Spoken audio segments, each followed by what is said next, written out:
The Global Pathways podcast with Ray Offenheiser is produced by the Pulte Institute for Global Development, an integral part of the Keough School of Global Affairs at the University of Notre Dame. The Pulte Institute works to address global poverty and inequality through policy, practice, and partnership, and is a catalyst for centers and faculty at Notre Dame to develop interdisciplinary research programs that address today's most pressing global development challenges. Learn more at pulte.nd.edu.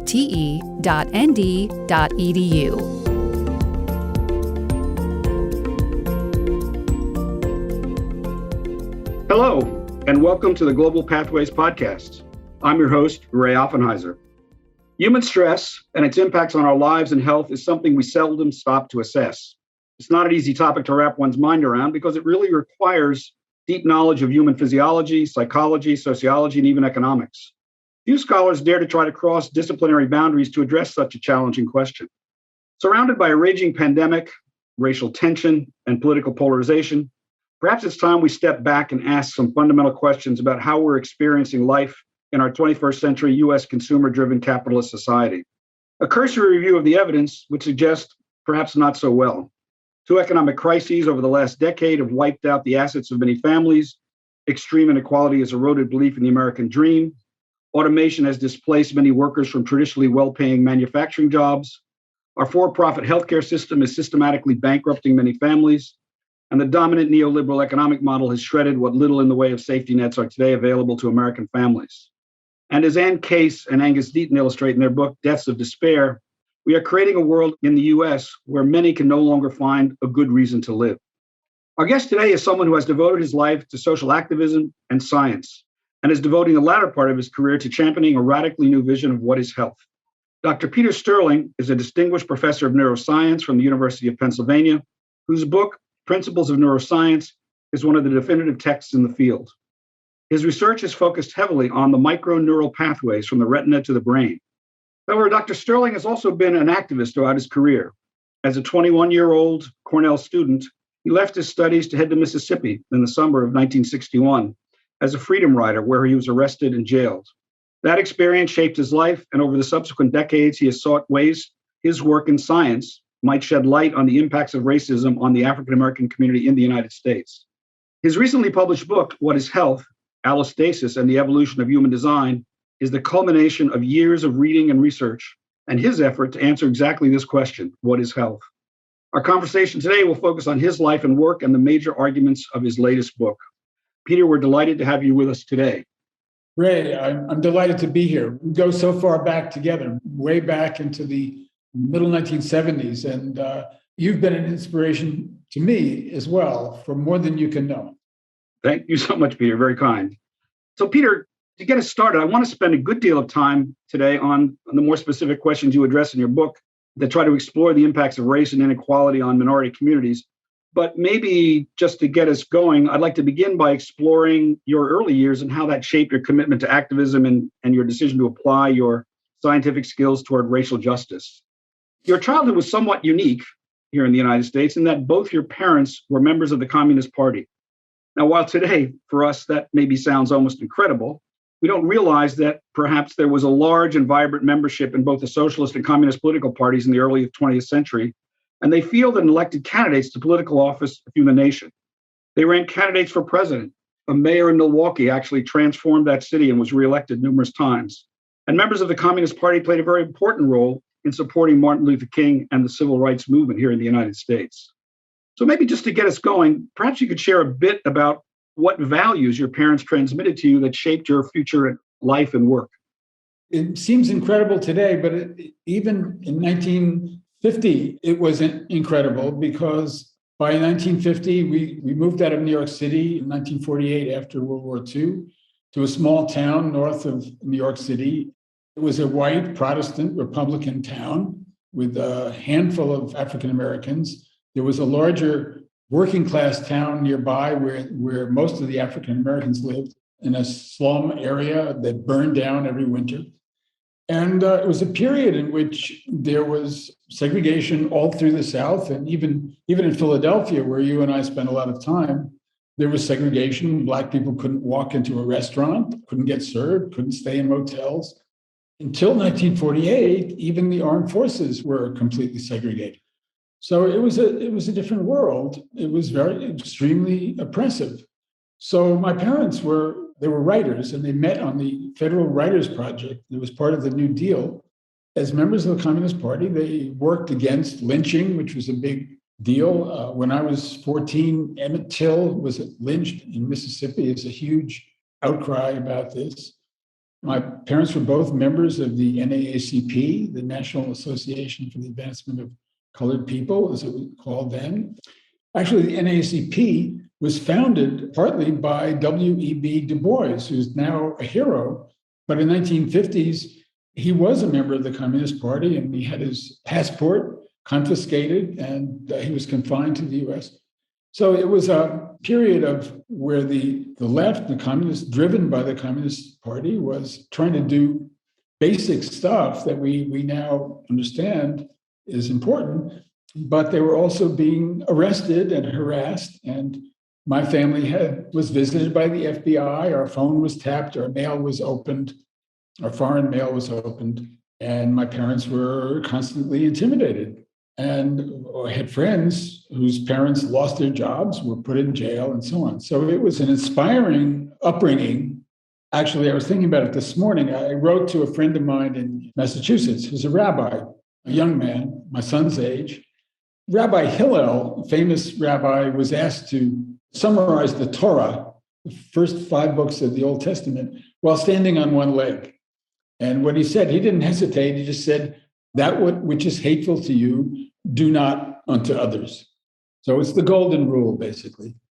I was realizing that Karl Marx, in the Communist Manifesto, written before he was 30, had a different standard. And I think it's a higher one. He said, from each according to his ability, to each according to his need. This was the standard that we were raised to, and I still believe it. Those who are gifted in various ways should give as much as they can, and to the people who have less material, but also less ability, they need help. This is the human story, and so in a way, it's ironic, I think, that Karl Marx's phrase raises the level of the moral conscience above the Judeo-Christian tradition. So looking at Marx today, I mean, after all that we've been through and sort of all the history that we've seen in your life and mine, what did Marx get right and what did he get wrong? I mean, as you reflect on sort of that history today and to think about what your parents were committed to and how that history has evolved. I read Marx in high school. When I was in college, I read all through Das Kapital, in English, of course. It was a brilliant story that he told. And I think he understood the outlines of human evolution from what he called primitive communism, where people were hunting and gathering and living in simple ways. If you don't have a supermarket and you live by going out every morning to find your dinner, you share because, and this is well known by anthropologists now, you share because there's more fluctuation in what's available. So if you kill a pig, you can't eat it all, so you share it with your neighbors. If you find I found this traveling in the Darien in Panama, where I live now. If a couple guys go out and they find prawns in the river, they don't have refrigeration, so they share them in the community. And then at other times, they will be the receivers. Our brains evolved to reward us for giving as well as receiving. The phrase, it is better to give than to receive, has a basis in our actual neurophysiology. So back to Marx, he had this vision of how we could live and how people needed to live, that needed to have activities that were not just part of a machine, that we weren't just doing the same motion, repetitive motion all day, the same nothing. And actually, Adam Smith the father of modern economics, preceded Marx. And in 1769, when the steam engine was first introduced by James Watt, who was a friend of Adam Smith said, when you make people do the same repetitive motion over and over and over again, the same job, they lose the ability to think and they become stupid. And he understood that this was going to be a problem for capitalism. And it has been, And the reason it's a problem is people don't become stupid. We have these huge brains that are capable of all of this imagination. And when you take away from people from the opportunity to use their imagination in art and music and telling stories and doing challenging activities, they go a little bit crazy. This is part of the problem now with deaths of despair. People don't want to live because they haven't anything substantial to live for. So this was something that Marx saw very clearly. He wrote his philosophic and economic manuscripts in 1844. When he was 25, he said, this is a problem. This is what he called alienation. We have given up our birthright of imagination and constructive cooperative activity to be slaves of machine. And he knew this was a deadly development. So it seems like what you've taken away is that he was kind of arguing for more of a caring and cooperative economy at the end of the day. And that was kind of at the heart of what he was about. And then in some ways, where it went from there politically was a whole other project.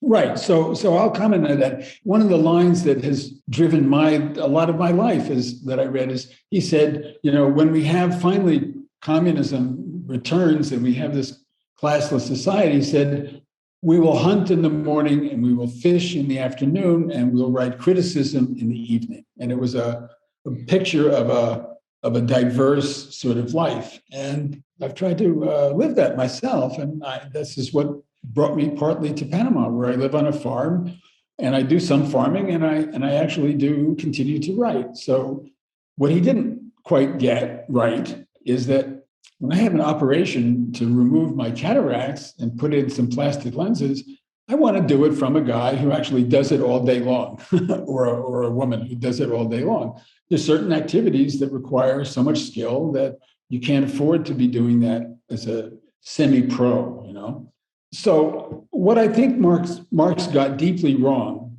and it took me quite a while to reach this, he believed there were laws of history. There would be a natural progression through capitalism. Capitalism would die away and be replaced by some sort of fantasy communist existence. And the problem is that Marx didn't read Charles Darwin. Charles Darwin really understood that Homo sapiens, we were named as a species by Linnaeus, when he started naming all the animals and plants. Homo sapiens, we are animal. We are a type of animal. And we evolved from earlier primates, hominids, and who knows where we're going. But animals do not obey laws of history. They obey laws of biology and evolution.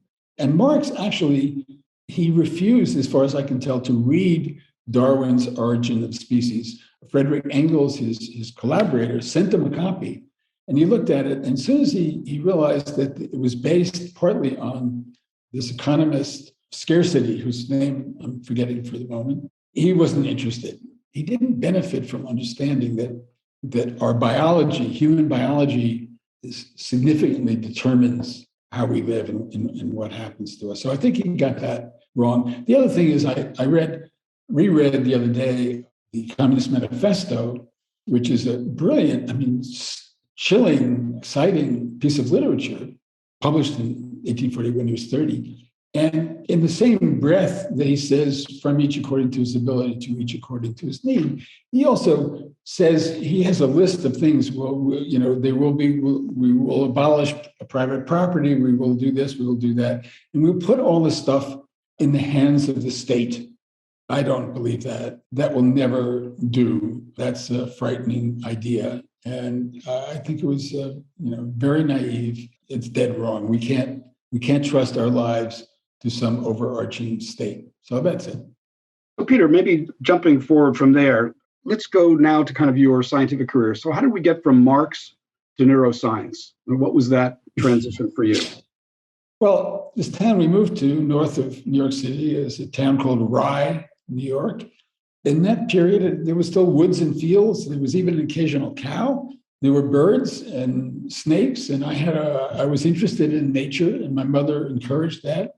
I had a little museum in my bedroom, and with live animals and stuffed animals and stuff. And I used to go to New York City to the Museum of Natural History. And so when I went to Cornell, I decided to study biology, zoology. And that was a very exciting period in biology, lots of new discoveries and new science. So I began doing that. But at the same time, I was involved in political activities. For example, this is a period when the US was still testing atom bombs in the atmosphere. It's hard to believe, and the Russians too. I was part of the student movement for a sane nuclear policy to stop that. And then this was a period when the sit-ins, the Black students in North Carolina started sitting in at lunch counters for the right to have a cup of coffee. We and my friends at Cornell organized a picket line of the store in Ithaca that was called Woolworths then. I don't know if it still exists, but it was a five and dime store. And so we began supporting the Black student civil rights movement. And then the next year was the Freedom Rides, 1961. I joined those as well. So it was a moving back and forth. And then I continued when I went to graduate school in Cleveland at Western Reserve University. I continued working in the organization called Congress of Racial Equality, CORE, who had organized the Freedom Rides. And I was working in the community, the ghetto in Cleveland, which was, Blacks, people in Cleveland at that time, and still are, confined to the central region of the city. They can't find housing outside. So I would slip away from my microscope in my lab and go canvassing in this community. And I noticed that people who would come to the door when I knocked were often crippled. They were limping, their face would be sagging, their speech would be slurred. When I went back to lab, I discussed with my neurology mentor what this was. He said, well, these are people who had strokes, and strokes are basically caused by hypertension, high blood pressure. So I realized, my grandfather had lived in this very same ghetto when it was a Jewish ghetto, 50 years before. He'd been a house painter. He also had hypertension and an early stroke. And I realized, well, maybe hypertension is related to social tension. So there became, that was sort of the beginning of an interplay between my science understanding of the brain and my social commitment. So here at Notre Dame, we've been devoting a good deal of time over the last year and a half learning and focusing on issues related to civil rights and the civil rights struggle and movement. Maybe focusing a little bit on the Freedom Ride history. Maybe you could talk a little bit about the origins of that and maybe what the sort of the political strategy was kind of behind it. What was driving that? You mentioned CORE, what was kind of CORE's thinking about how this was going to sort of add value to what was already kind of a very active sort of civil rights movement, particularly across the South? Yeah, so that's a great question.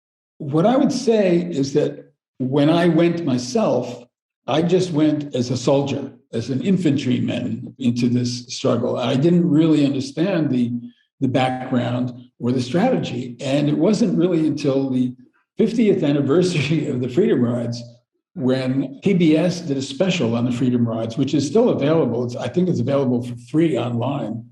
It's a brilliant presentation of this. It's about an hour and a half or something of this strategy. And finally, I understood, these guys really understood what they were doing. And there's several books on it now that I've finally read. But so the story is, like 1946, there was some Supreme Court decision that seemed to suggest that interstate commerce should not be constitutionally permitted to have segregation. So nothing happened. This wasn't tested. But gradually, this group, Congress on Racial Equality, was an offshoot of a Christian pacifist group called Fellowship of Reconciliation. And that group decided, in consulting some lawyers and understanding the law, decided to test it. And so they selected very carefully a group of Black and white, Christian and Jew, men and women, old and young, to ride on public buses. One was a Greyhound bus, one was a Trailways bus. And they didn't fill the whole bus. They were just a component, maybe 10 or 20, I can't remember how many people on each bus, from Washington, D.C. to the South. And they decided they would get off and try to eat and use the restrooms at these various bus stations. The group included James Farmer, who was the head of CORE. It included, a number of prominent, James Peck, who was a white pacifist. James Farmer was black. And it included John Lewis, who was later the congressman who died a year and a half ago. He was my contemporary. We were born in the same year. I would say he was one of my life heroes. He was a really great guy. He was 20 at that time, 21. And everything went okay until the buses reached South Carolina. John Lewis was beaten there, but they kept going until they got to Alabama. And there, one of the buses was attacked, firebombed. When the passengers tried to escape, they were just beaten with bats and stuff like that, badly. They ended up hiding for protection in Montgomery, Alabama, in Reverend Martin Luther King's church, and surrounded by a mob outside that was threatening to burn them down. Reverend King had conversations with Robert Kennedy, told him he had to send troops to protect them, or they were going to all die and be incinerated. There's 3,000 people.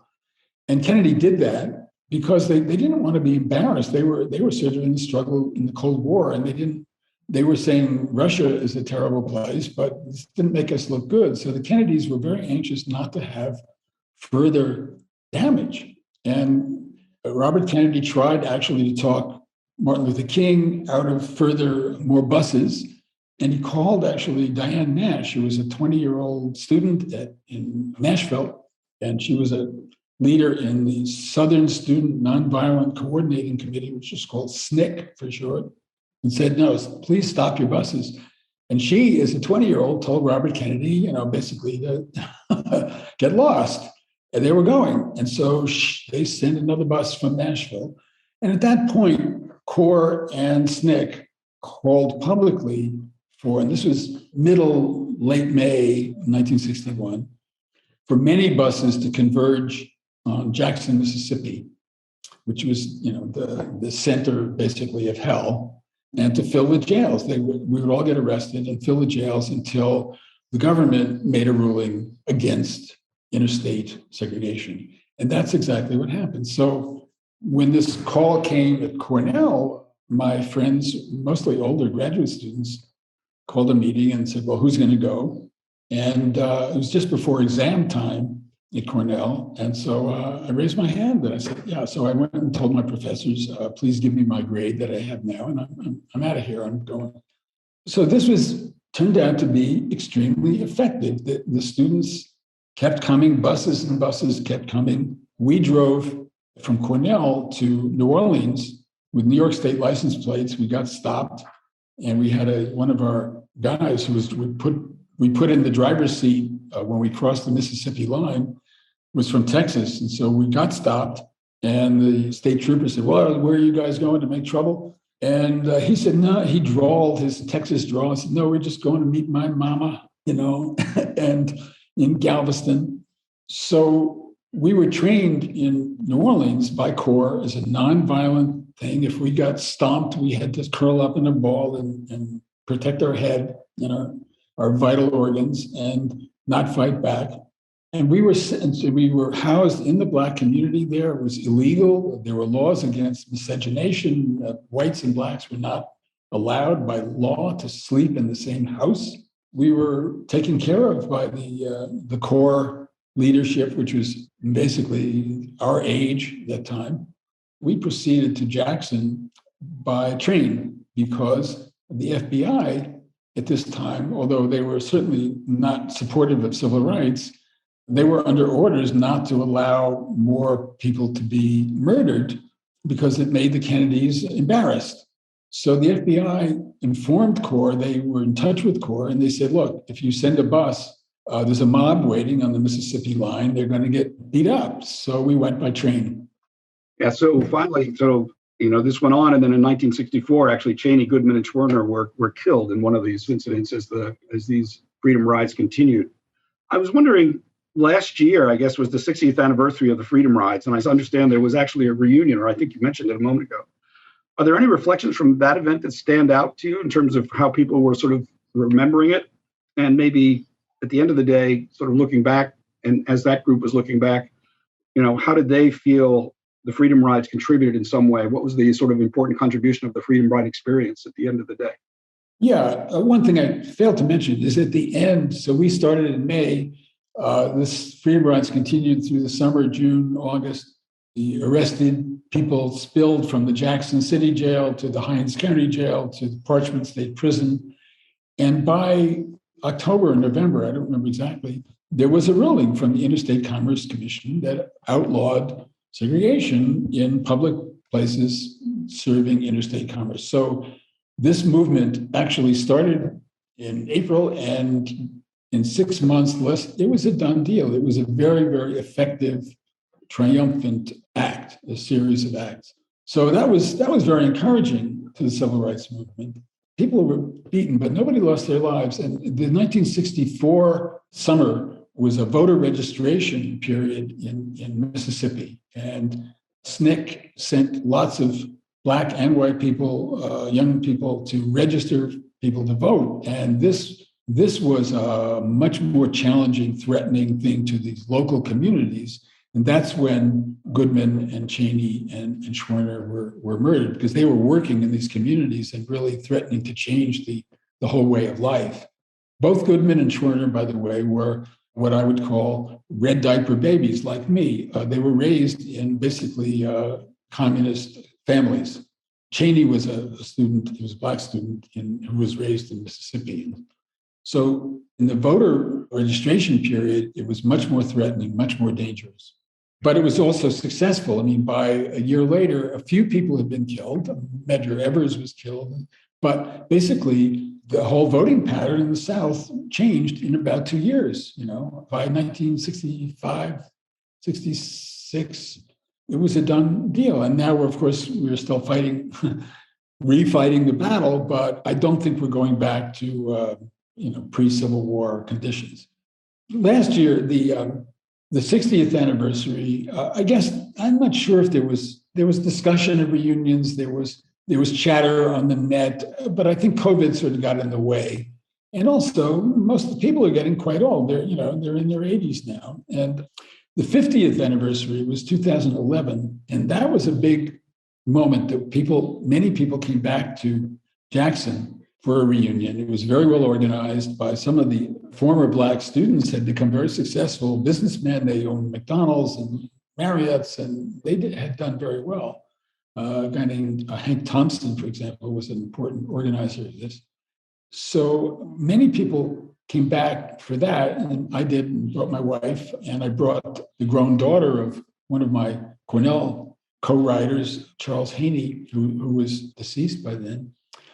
So some of the white writers said, well, nothing has changed, it's still bad, we have to keep fighting and so on, which is true, but I was impressed that many things had changed. For example, we all assembled in a Marriott hotel, white and Black. It was completely comfortable. The opening session was addressed by the then governor, Haley Barbour. He was a Republican governor of Mississippi, and he came out on the stage and said, I want to apologize to you for the way you were treated when you visited us in 1961. We were supposed to take care of you, and we failed to do that. So that was a pretty amazing statement. And then he invited us to breakfast the next day to walk down on his fancy lawn of the governor's mansion, fancy breakfast. And he again addressed this, and he said, Plessy versus Ferguson was a Supreme Court decision in 1890, roughly, that said it's okay to have separate but equal facilities. He said, that's wrong. We can't do that. It's wrong.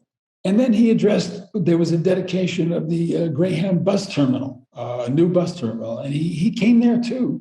And he also made a speech about that. And it's the fourth time. So I had the feeling that this was, my politics are not his, but he did it so consistently and so apparently frankly, without any euphemisms, that I was convinced that this guy really was speaking, his mind. So I also noticed that many of the police were Black. They were wearing guns, which was certainly not true when I was there. The head of the police, the chief of police, was a Black woman. The head of Parchment State Prison was a Black man. So Mississippi is still a very poor state. And so there are many poor people, but there's no way that you could say nothing had changed. And that was, to me, very heartening. And the great irony, of course, is now the sites of where Medgar Evers was shot and Emmett Till was lynched and Goodman, Schwerner, and Cheney were lynched are now part of the Freedom Trail. And Fannie Lou Hamer, who was the Democratic leader for voter registration, they're all sites on the Freedom Trail, which is now, of course, in the United States. What do? We turned everything into a tourist attraction. So it's now, that's what it is. Yeah, I think one of the great lessons, though, from that period, from both from the freedom rides and also the voter registration, is in terms of trying to drive the social change of that era, you pick a particular sort of issue and you sort of go after it and change that one thing.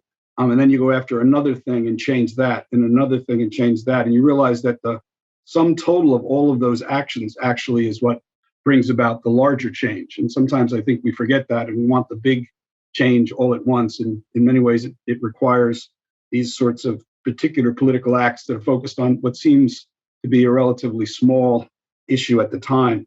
I want to move on now to sort of the science side of your career and maybe try to help us kind of link up these two parts of your background.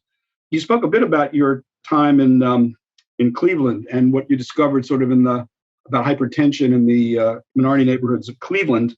You then began a career as a research scientist in neuroscience at the University of Pennsylvania in Philadelphia, focusing on retinal neural pathways. And it's really there, I think, that you began working with the biologist Joe Iyer on these issues of hypertension in the African-American community. I know Joe was very interested in these issues and kind of, I think, the two of you together kind of shared a passion for that. And it was really that work that got you to sort of think about this concept of allostasis. And perhaps you could talk a bit about this phase of your work and explain what the term allostasis means and why it's important as maybe, I guess I can characterize it as a paradigmatic break from the traditional homeostatic medical model. Sure. I began teaching at the University of Pennsylvania in 1969. I lectured to medical students and I listened to the other lectures that they got. And all of the lectures would begin with essentially the same story, that it was about our body. Our body depends on various parameters being constant. For example, we need a certain level of blood glucose, we need a certain blood pressure, we need a certain temperature. And there are mechanisms within the body that hold all of these parameters constant. There are thousands. Our salt concentration, our calcium concentration in our blood, all of these things are what we call regulated. And the idea is that when something deviates from the normal level, for example, suppose your blood sugar rises, then there are automatic mechanisms in the body to correct it. And it's sort of the model that the medical students are taught is like a thermostat. Temperature rises, cooling mechanism kicks in, temperature falls, warming mechanism, the furnace turns on. It's not a complete lie. I mean, these things do exist in the body. There are many, we call this negative feedback regulation. It's all about correcting errors. This was the foundation, it still is really, of medical education. But if you teach about it's all about the body, then you can't understand why people get hypertension. And it was called essential hypertension. That is, we don't understand the reasons for it. And when I arrived there, it was, we eat too much salt and that causes our high blood pressure, or we do something else and that's what causes it. Black people, they have more hypertension. Well, that's because they have bad genes and they don't handle the salt well and so on. And it's really a denial of the social effects of stress, basically, and various forms of injustice on our health. So when I met Joe Iyer, he was interested in this. He was about a year ahead of me in studying this stuff. And I began to look up and read about what he was doing, understanding. And we realized, it's the brain, of course. The brain is really running the body. I was an electron microscopist. I used the electron microscope to study nerve synapses in the brain. And I read the literature and found there were nerve synapses on kidney cells and adrenal cells and pancreas cells and so on. And that what was happening was that the brain decides what's needed by the body, and then it pulls all the levers and so on to deliver to the body just what it needs and just in time. So it predicts what's going to be needed. So homeostasis is purely about correcting errors. And the system that we were realizing, the brain, is predicting what's needed and preventing errors. And this is a far more efficient system. We realized that the body we couldn't survive if we just had error correction. And so that's the first job of the brain, is to make these predictions. Well, so we began to publish this stuff, realized that hypertension is being caused by social tension. And now I had that hypothesis in Cleveland, but I didn't have the evidence. And now we really had a lot of evidence. And so we published some in 1977, another again in 1981, with all the documentation of this. And I would talk to medical students about it. Nobody was really interested. I've come to see that homeostasis is really a racist doctrine. It's telling people who are oppressed, no, it's not your mind, it's your body, and your body's a mess, and that's the problem. So in 1988, we were invited to write a review about this evidence for a book on stress. And we wrote the article, and then toward the end, I said, if we want to fight the idea of homeostasis, we need a counter term. And we need a term that says the body is stabilized by change, responsiveness. So I asked a friend who was a professor of Greek, what Greek term we could have. And he said, well, allostasis, that is stability through change. So we adopted the term. Again, I went back to my studies on the retina, and nothing much happened. But a very energetic scientist at Rockefeller University, Bruce McEwen, liked this idea. He studied stress. He began to use the idea and publish papers about it. So he helped really put it on the map. And then gradually, over the years, would do a review here, a review there.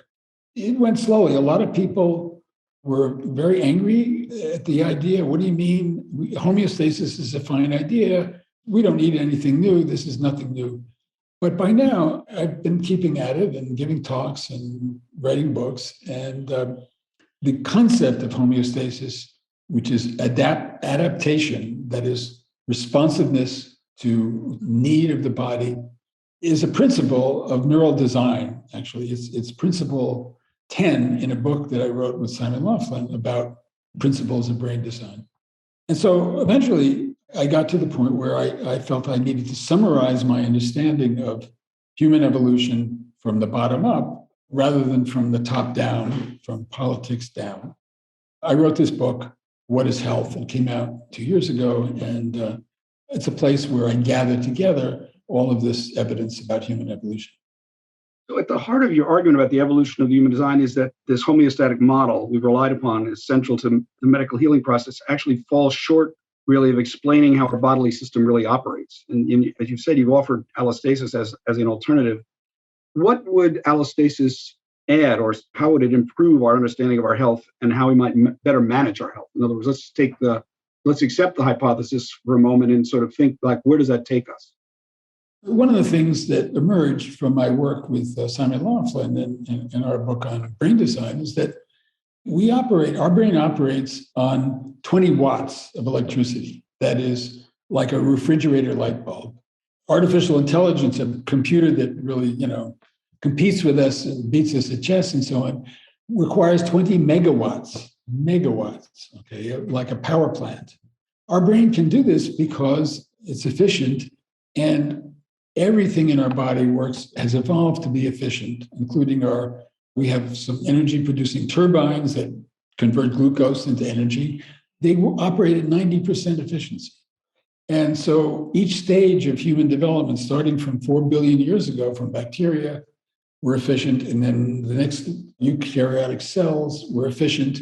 And finally, we arrived. So everything has to operate efficiency. And allostasis is a method of prediction that makes it efficient. And it trades off. When we don't need something, it turns down. When we need something, it turns up. When we need more energy that our heart can pump out, oxygenated blood and energy, we turn down some of our organs. When we are stressed in physical activity, our kidney turns down, our stomach blood turns down, and we deliver the blood to our muscles. The same thing in reverse. It's time to clean up our blood, our kidney turns back on, and so on. So these trade-offs are regulated by the brain. So now, in terms of our own health, I think the problem is two things. One is that because we get all of our energy from supermarkets, we don't have to do anything. We just go there and it's all expected. We get what we expect and we don't have to move very far or do anything.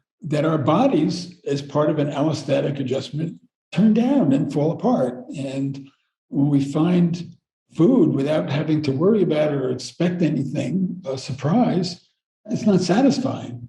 And so to be satisfied, there's a neural system, reward system, that has become satisfied when it finds something that it didn't expect. And in a supermarket, everything is expected.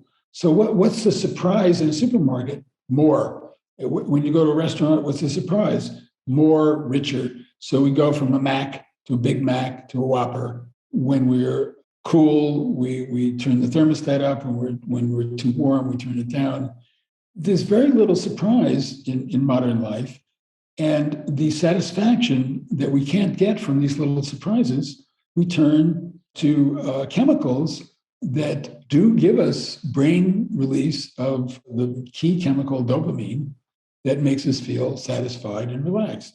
And those include nicotine, opioids, amphetamines, cocaine, alcohol, rich foods, all evoke these huge rises in dopamine and make us feel okay for a while. But the problem is, once you get to these, accustomed to these huge rises, your brain adapts and you need more. And so this is what drives addiction. And if we get satisfaction from hard work, we become work addicts. If we get satisfaction from the internet, we continue that. So we're driven from having to attend to our physical needs to this sort of constant search for some sort of satisfaction that used to be from, now it's all vicarious. We used to play music. We used to tell each other stories. We used to do our own art. And now we just click on the internet and we watch a YouTube and so on. It's fine, but it leads to a sort of social isolation and sort of a desperate sort of behavior.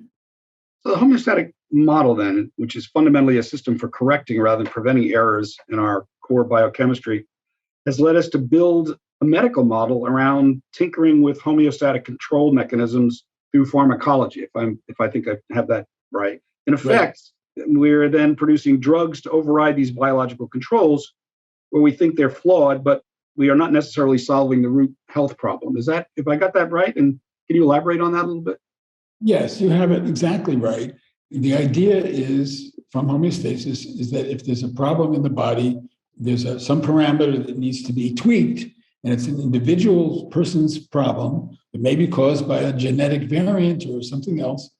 And we look for a drug to tweak that component, such as reducing blood pressure or blood glucose. So you give that drug and it has a little effect, but of course the brain compensates. If you reduce our salt water intake by tweaking the kidneys mechanism, the brain tweaks up compensates by raising the heart rate. If you block that with the drug, it constricts the blood vessels. And if you give multiple drugs, you can eventually sort of force the parameter that you're interested in into the right place. But then there are all kinds of other effects. So, for example, if you give all of these drugs for blood pressure, you end up raising blood glucose, and many of these people have type 2 diabetes, so you make that worse. So you end up trying to treat individual people with what I call polypharmacy. And what you're doing is you have basically a sick individual who you're stabilizing sort of precariously by all of these drugs. And it's very expensive. It doesn't lead to people having good health. So that's the story. In the midst of all the work that you've done, Peter, I know you've read a lot of anthropological texts about traditional societies. And I'd be curious if you could comment on what you've learned from reading across these different disciplines that it's kind of helped you flesh out this alternative framework and given some, and provided other, I suppose you might say, evidence in support of your core arguments. What has anthropology sort of kind of helped you to sort of see? Sure. Well, I when I arrived at Penn and began working with Joe Iyer, he pointed out to me the literature on how other peoples lived. And I would say I was very surprised and interested in, but it's not just reading. I have gone, starting in the late 70s, to visit simpler societies where people do hunt and gather and live in traditional ways. And I've continued to go back to Central America over the years. Panama has it has half a dozen different distinct indigenous peoples, and I visited all of them, and some in Honduras and in Costa Rica, and we've been to the Amazon. So I have some personal familiarity now with these lives, and we live on a small farm, which is the agricultural workers are Nobe indigenous people, and we visit them in their ancestral community, which is about 2 hours drive from here. So it's reading, but it's also I've also hiked across the Isthmus of Panama twice, where you reach communities which are 2 days walk from any market. So they are quite isolated. And what you see from reading or this personal contact is that people live cooperatively, and they live by finding these daily small surprises. Their blood pressures are not only low. They don't rise with age. People in medical school, they teach you that your blood pressure rises with age. Well, not if you live in the Darien Embara community, or not if you live in the Nobe community on the Caribbean slope. Then your blood pressure is low. Your physical condition is high because you're out there walking and working and stuff like that. And you have your own art. You make baskets, you make musical instruments, you sing, and you travel to other communities to have festivals and so on. And there's very little in life that's vicarious. Those people, they may raise coca leaves in Bolivia and in Colombia, and they sell them, and they may chew them, or they may take ayahuasca or stuff like that, but they're not addicted to cocaine because they don't need it. So it's a very, very much healthier life in many ways. There are other ways in which it's hard, which then makes them very vulnerable to modern change as it arrives. It seems like the real contrast then between our sort of modern life and that of, say, maybe more traditional societies is this growth of hypertension that's really kind of been a byproduct of our modern consumerist capitalist societies. As you kind of got deeper into this literature on hypertension and through your work in medicine, how bad and how widespread is the problem? In other words, how does it manifest itself across different classes and racial groups, which is tended to be kind of your particular concern? Sure. Well, hypertension is like the tip of the iceberg.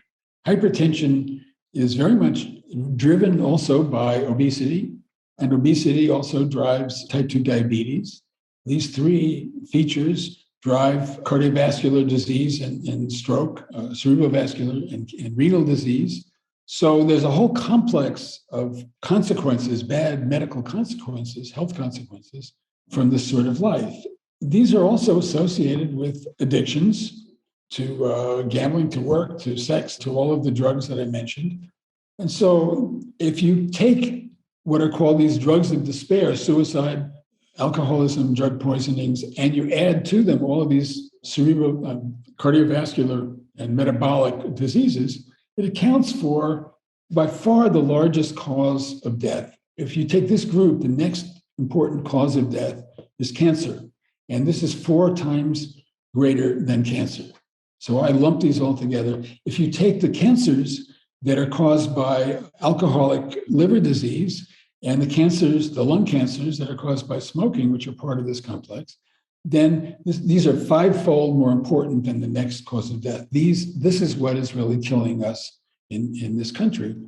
And medical care, I mean, the billions, we spend 20% of our gross domestic product on so-called healthcare, but it's not healthcare, it's sick care. In 1960, we spent 5%. Okay, so we have this huge fraction of our total economy that's devoted to treating people with these end-stage diseases.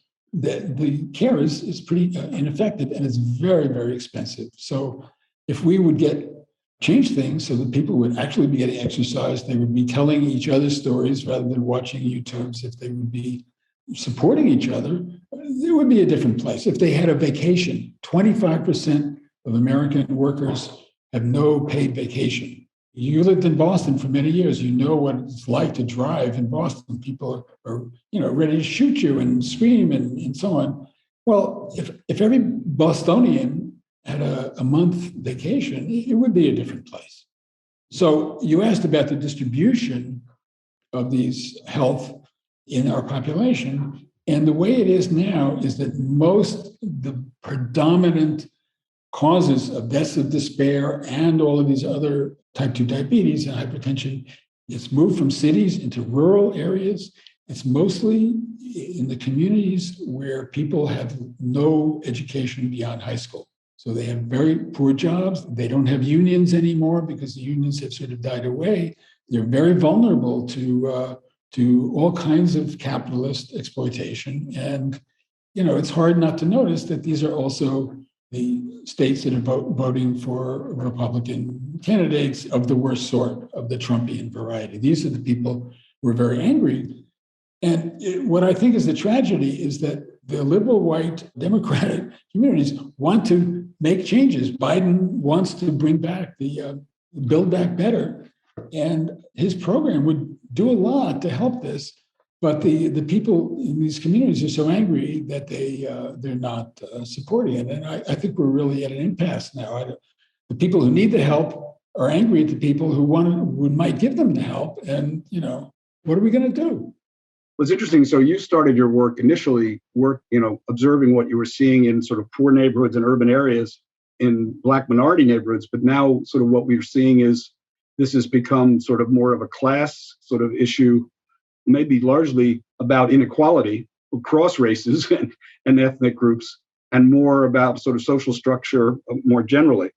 Maybe if we could just sort of jump into the implications for our health system and medicine as it's currently practiced in the U.S. What has to change within our larger medical system? I mean, there's lots of debate about the quality of healthcare in the United States and the way our sort of for-profit health system is put together, our market-based system.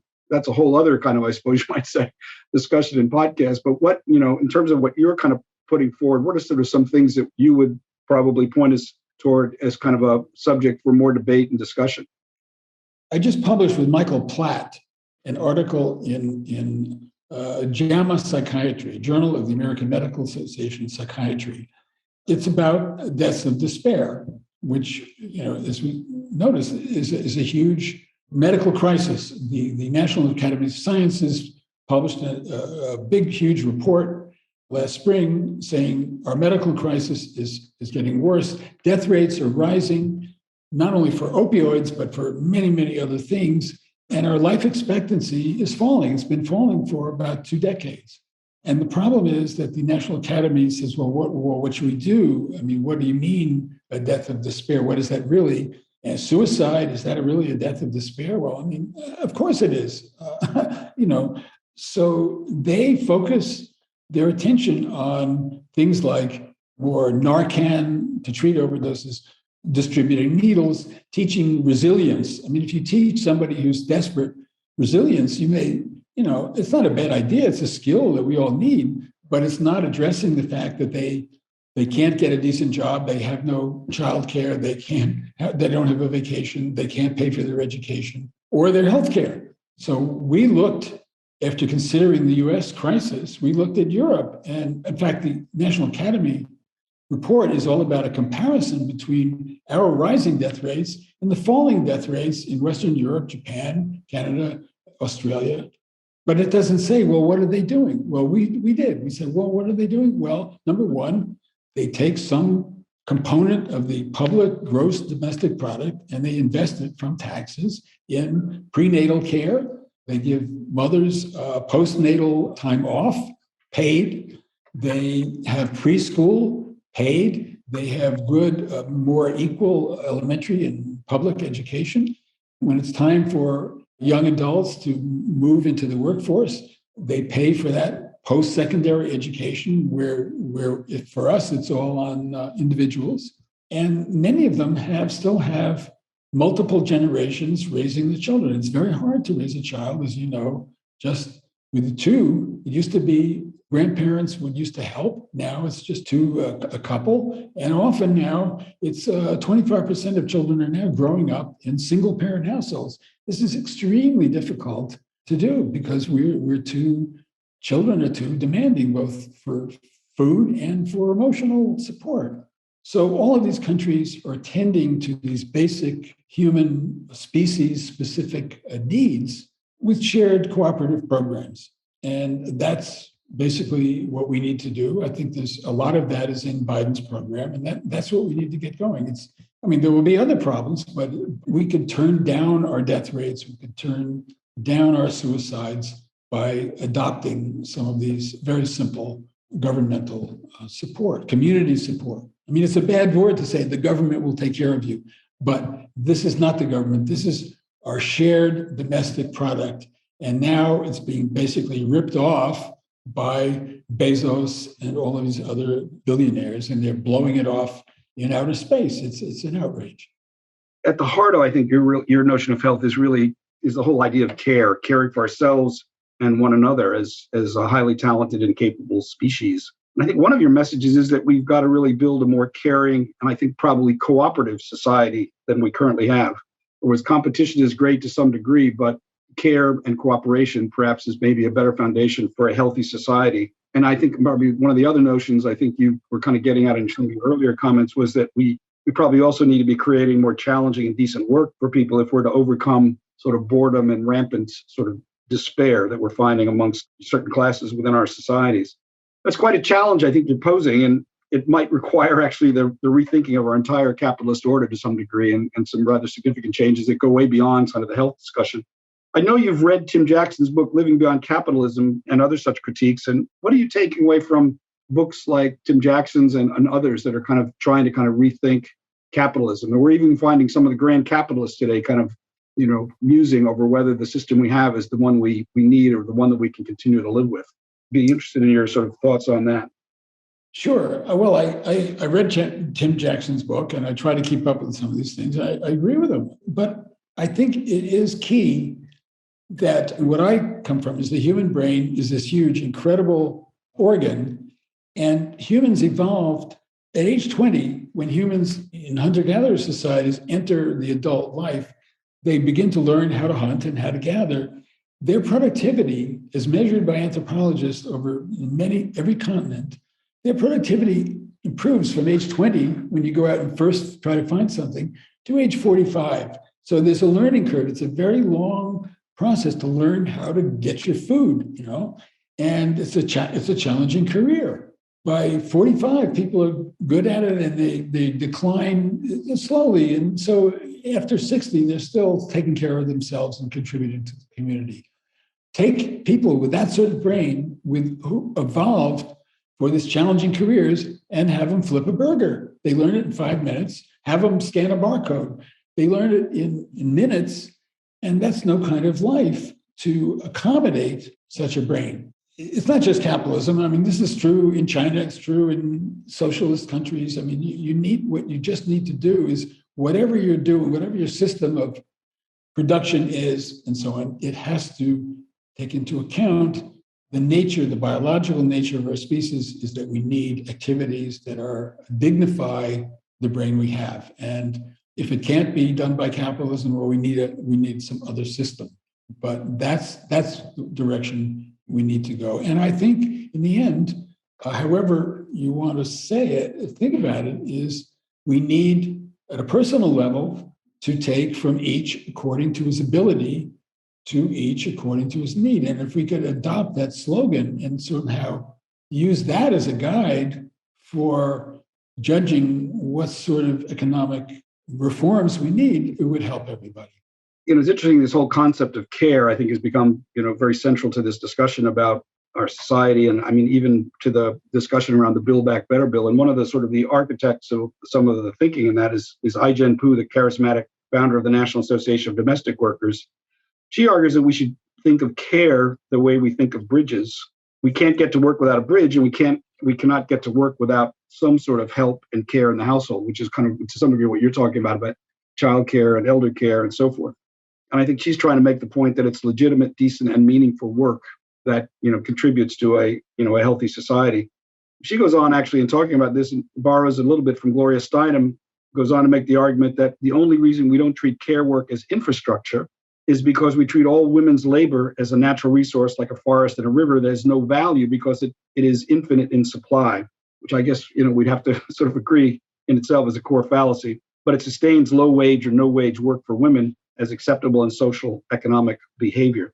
We now have the Build Back Better bill, I think, as you mentioned several times, stalled in Congress that would seem to have many of the kind of provisions for the caring economy that you espouse. So it's, I think, probably important for us all to keep an eye on that legislation and how it might sort of contribute to the sorts of change that you're talking about.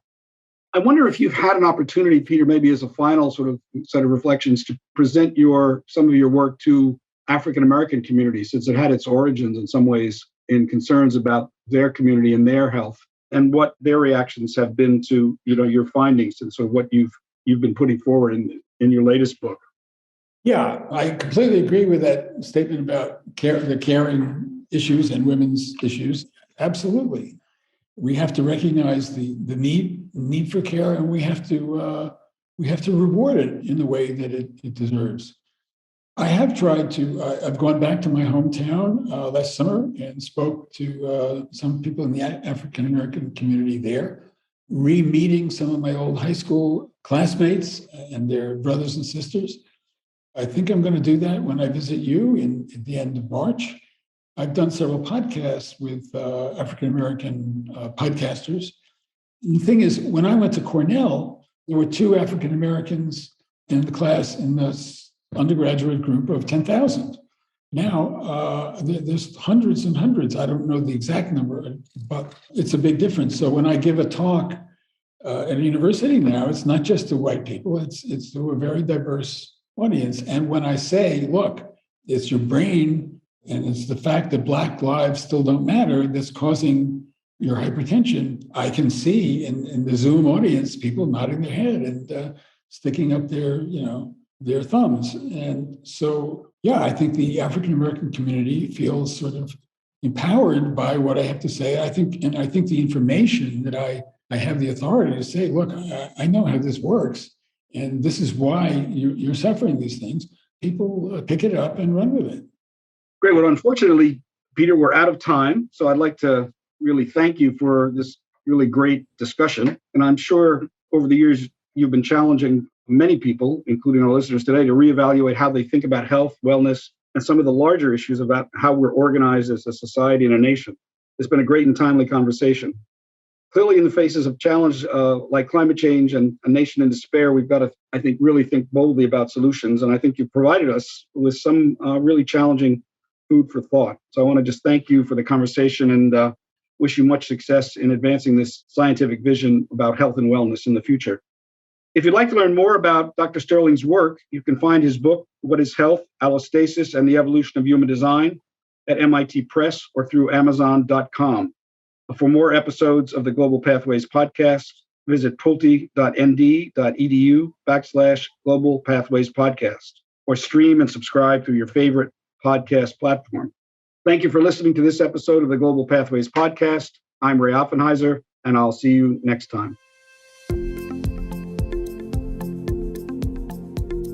Additional support for the Global Pathways podcast with Ray Offenheiser comes from the University of Notre Dame's Keough School of Global Affairs, home to the Pulte Institute and other global institutes, centers, and programs. As Notre Dame's first new college or school in nearly a century, the Keough School places development at the heart of global affairs. Learn more at nd.edu/global affairs.